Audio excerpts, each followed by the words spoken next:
Assalamualaikum warahmatullahi wabarakatuh. Perkenalkan, nama saya Insani Nur Fitriani, NPM 110217044 dari kelompok 12. Assalamualaikum warahmatullahi wabarakatuh. Perkenalkan, nama saya Sekarin Puku Pramesti dengan NPM 10010201771 dari kelompok 12. Jadi di sini kita bakal ngejelasin tentang usaha-usaha yang dilarang oleh Islam. Setiap manusia perlu melakukan usaha untuk memenuhi kebutuhan hidupnya, baik memenuhi kebutuhannya sendiri maupun keluarganya.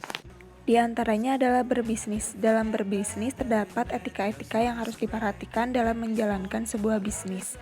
Dalam etika bisnis Islam terdapat larangan-larangan yang harus dihindari agar bisnis yang dijalankan bernilai ibadah di hadapan Allah Subhanahu wa taala dan tidak merugikan diri sendiri maupun orang lain. Oleh karena itu, sangatlah penting untuk kita belajar tentang bisnis yang islami selain menjauhkan dari dosa. Juga sebagai kehati-hatian kita terhadap jurang kemaksiatan yang berujung pada perbuatan dosa dan pelanggaran. Larangan-larangan usaha dalam Islam diantaranya sebagai berikut. Ada riba secara bahasa, tambahan secara mutlak, secara linguistik, riba berarti tumbuh dan membesar. Dan menurut istilah, riba berarti pengembalian tambahan dari harta pokok atau modal secara batil. Selanjutnya ada jenis-jenis riba. Ada riba qard. Riba qard adalah suatu manfaat atau tingkat kelebihan tertentu yang disyaratkan terhadap yang berhutang. Selanjutnya ada riba nasi'ah, adalah hutang dibayar lebih dari pokok karena si peminjam tidak mampu membayar hutangnya pada waktu yang ditetapkan. Selanjutnya ada riba fard, penukaran antara barang sejenis dengan kadar atau takaran yang berbeda, sedangkan barang yang dipertukarkan itu termasuk ke dalam jenis barang ribawi. Dasar hukum riba. Yang pertama ada surat Ar-Rum ayat 39, ada surat An-Nisa ayat 160-161. Ada surat Ali Imran ayat 130 yang berbunyi, hai orang-orang yang beriman, janganlah kamu makan riba dengan berlipat ganda, bertakwalah kamu kepada Allah supaya kamu mendapat keberuntungan. Selanjutnya ada surat Al-Baqarah ayat 278 dan surat Al-Baqarah ayat 279. Gharar. Secara bahasa, gharar berarti bahaya atau resiko. Pendapat lain mengatakan bahwa gharar secara bahasa adalah penipuan. Dengan demikian, menurut bahasa, arti gharar adalah akidah atau penipuan, suatu tindakan yang di dalamnya diperkirakan tidak ada unsur kerelaan. Kriteria gharar. Yang pertama, gharar terjadi pada akad muawadoh atau akad komersil. Yang kedua, termasuk gharar berat. Yang ketiga, gharar terjadi pada objek akad. Yang keempat, tidak ada kebutuhan atau hajat syar'i terhadap akad. Macam-macam gharar. Yang pertama, ada gharar al-yasir atau gharar ringan, yaitu ketidaktahuan sedikit yang tidak menyebabkan perselisihan antara kedua belah pihak, dan keberadaannya dimaafkan karena tidak merusak akad. Yang kedua, gharar katsir atau gharar berat, yaitu ketidaktahuan yang banyak sehingga menyebabkan perselisihan di antara kedua belah pihak. Yang ketiga, gharar al-mutawasitoh, yaitu gharar yang keberadaannya diperselisihkan oleh para ulama apakah termasuk ke dalam gharar al-yasir atau al-katsir. Maisir. Kata maisir dalam bahasa Arab yaitu secara harfiah adalah memperoleh sesuatu dengan sangat mudah tanpa kerja keras atau mendapat keuntungan tanpa bekerja. Biasa disebut berjudi. Unsur-unsur maisir. Yang pertama, taruhan dan mengadu nasib sehingga pelaku bisnis menang dan bisa kalah.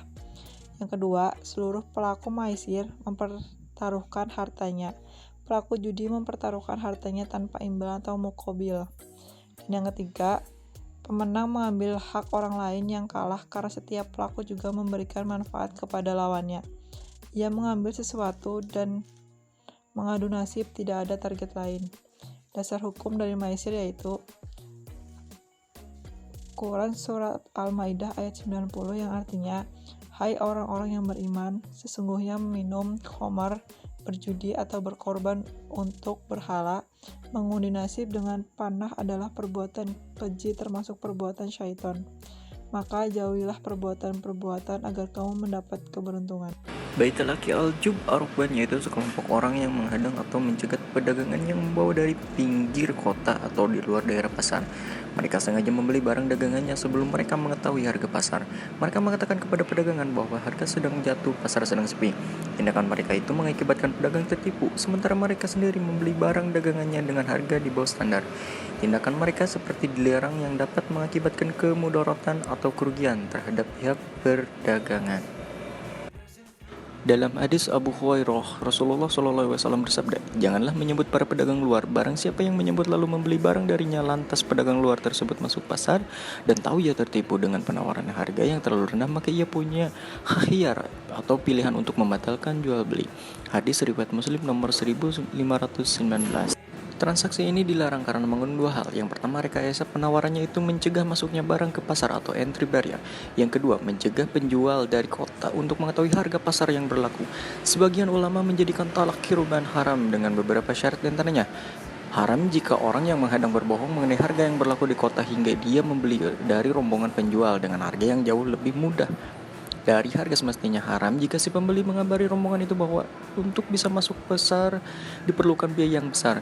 Yang ketiga, haram apabila si pembeli menipu mereka dengan mengatakan bahwa dagangan mereka tidak akan laku.